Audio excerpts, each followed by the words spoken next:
Topic पर बात करने वाले हैं कि सोचना और तर्क करना। बहुत से लोगों की नज़रों में सोचना और तर्क करना दोनों एक ही वर्ड होता है, लेकिन नहीं। सोचना जो होता है वो बहुत बड़ा वर्ड है और तर्क करना है बहुत छोटा वर्ड है। लेकिन ज़्यादा पावरफुल कौन है? तर्क करना सबसे ज़्यादा पावरफुल है। कैसे? क्योंकि तर्क करने के लिए हमें विचारों की आवश्यकता होती है, ज्ञान की आवश्यकता होती है, नियमों की आवश्यकता है, कायदे कानून की आवश्यकता होती है। लेकिन सोचने के लिए हमें किसी चीज़ की आवश्यकता नहीं होती है। सोचने में आप अच्छी चीज़ें सोच सकते हो, बुरी चीज़ें सोच सकते हो। आपके पास कोई एक छोटी सी चीज़ आपको नज़र आए, आप बैठे बैठे उसके बारे में सोच रहे हो। सोचने के लिए किसी भी प्रकार से आपके पास में कोई ज्ञान की आवश्यकता नहीं है। अच्छी चीज़ें भी हो सकती है, बुरी चीज़ें भी हो सकती है ना। सोचने के बारे में आप ऐसा भी हो सकता है, कल्पनाएं भी कर सकते हो। 4-4 5-5 घंटे तक आप बैठ के सोच रहे हो कि कोई मेरे बारे में बुरा सोच रहा है, कोई मेरे बारे में अच्छा सोच रहा है। सोचने के बारे में आप पुरानी यादों को भी सोच सकते हो कि कोई पुरानी यादें या कोई अच्छी यादें हैं, या आपके साथ कोई घटना बीती है या आपकी किसी ने मदद की है, तो आप ये सोच रहे हो बहुत अच्छा इंसान है सोचने में। लेकिन तर्क करने में हमेशा आपको पुराने ज्ञान, नियमों और साक्ष्यों की आवश्यकता होती है। तर्क करने के अंदर आपका दिमाग सबसे ज़्यादा खर्च होता है। सोचने से इंसान का दिमाग खराब हो जाता है ज़्यादा सोचने से, लेकिन तर्क करने से इंसान का दिमाग डेवलप होता है, बहुत आगे बढ़ता है ना। अब आपके पास में सोचने में आप सत्यता की ओर नहीं बढ़ते हो, लेकिन तर्क करने में आप सत्यता की ओर बढ़ते हो। आपको सत्य का आभास होता है कि जो चीज़ हम लोग कर रहे हैं।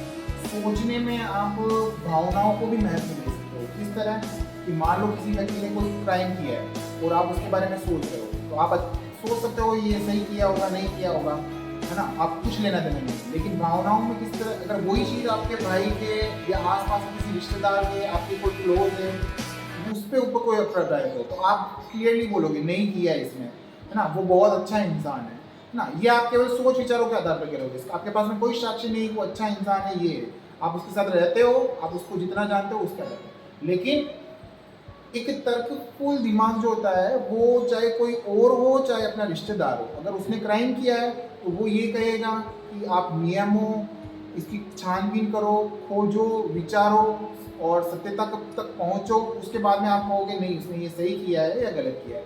उसके लिए पनिशमेंट क्या होनी चाहिए? आप हो सकता हो किसी दूसरे के लिए सोच रहे हो तो आप सोचते हो कि इसको फांसी दे दो, लेकिन वही अपने घर में घटित हो गया है तो आप सोच रहे हो कोई माफ़ कर दो। लेकिन तर्क जो होता है वो ये चाहता है कि दूसरे आदमी के साथ में हुआ हो या दूसरे आदमी ने किया हो या अपने घर वालों ने किसी ने किया हो, उसके लिए पनिशमेंट एक ही होनी चाहिए। आपका दिमाग ये नहीं होगा कि दूसरों के लिए अलग चल रहा है, खुद के लिए अलग चल रहा है। विचार जो होते हैं वो भावनाओं पर भी आधारित हो सकते हैं।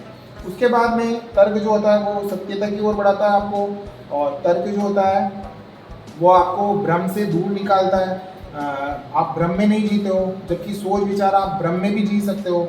आपके पास में कोई भी चीज़ आई है और कोई भी एक एसएमएस भी आया है तो आप उसके बारे में सोच रहे हो, है ना। गलत इंफॉर्मेशन भी आ गई है तो आपने उसको दिमाग में स्टोर कर लिया है और आगे बढ़ा रहे हो उसको। लेकिन अगर एक तर्कफुल दिमाग है आपके पास में तो आप क्या करोगे? आपके पास में कोई भी चीज़ अगर आई है तो आप, चाहे वो इंफॉर्मेशन सही हो चाहे गलत हो, लेकिन आप उसके बारे में पहले सोचोगे, सोर्स क्या है उसके बारे में, कहाँ से ये इंफॉर्मेशन निकली है, उसके बारे में रिसर्च करोगे। उसके बाद में उसको आगे बढ़ाओगे और आप ये मानोगे कि ये सत्य है या झूठ है। लेकिन सोचने वाला दिमाग केवल सोच रहा है। वो आपके पास में जो चीज़ आया है, आपके पास में कोई गलत चीज़ भी सही आके प्रदर्शित कर दी गई है तो आप सोच रहे हो हाँ नहीं ये सही है, और कोई सही चीज़ भी आपको गलत बता दी गई है तो आप क्या सोच रहे हो कि हाँ ये गलत है। सही चीज़ को भी आप गलत बोल सकते हो सोचने का। लेकिन तर्कफुल दिमाग ऐसा नहीं करेगा। वो हमेशा क्या चाहेगा?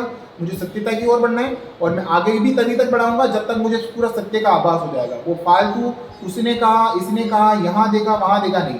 उसके पास में एक पूरा सोर्स होगा कि मैंने यहाँ देखा, यहाँ पर ये नियम लागू हो रहा है, यहाँ पर इस जगह से ये चीज़ उठ के आई है और मैं यहाँ पर इसके आधार पर बोल रहा हूँ कि मैं सत्य बोल रहा हूँ या मैं झूठ बोल रहा हूँ, या वो सत्य बोल रहा है या वो झूठ बोल रहा है। एक चीज़ हो रही है, एक चीज़ और लास्ट है कि सोचना जो होता है वो अपने आप भी हो सकता है और जानबूझकर भी हो सकता है। अपने आप कैसे? आप देखो कि आपका दिमाग हर वक्त कुछ ना कुछ सोचता है, आप नहीं चाह रहे हो फिर भी कुछ सोच रहे हो। और जानबूझकर कैसे?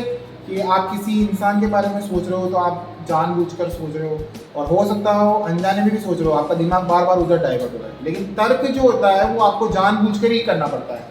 आपको पेन उठाना पड़ेगा, कलम उठानी पड़ेगी, इंटरनेट की सहायता से, किताबों की सहायता से, ज्ञान की सहायता से आप सत्य तक पहुंचोगे, और वो सारी मेहनत करनी पड़ेगी।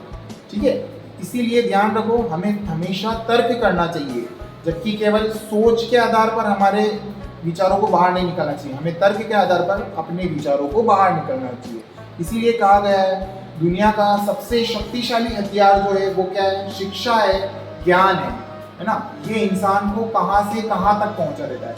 लेकिन सोच विचार तो पूरी कायनात के अंदर हर व्यक्ति का दिमाग हर टाइम कुछ ना कुछ सोच रहा है, चाहे वो सबसे नीचे हो चाहे वो सबसे ऊपर हो। इसीलिए अपने दिमाग को तर्कफुल बनाए हैं, सोच विचार करने वाला बनाएं। जब कभी भी आपके सामने कोई चीज़ बात बोली जा रही है तो आप उस पर तर्क करें, सही है या गलत है, साक्ष्यों को इकट्ठा करें, देखें कि वो सही है गलत है, उसके आधार पर आप डिसीजन करें।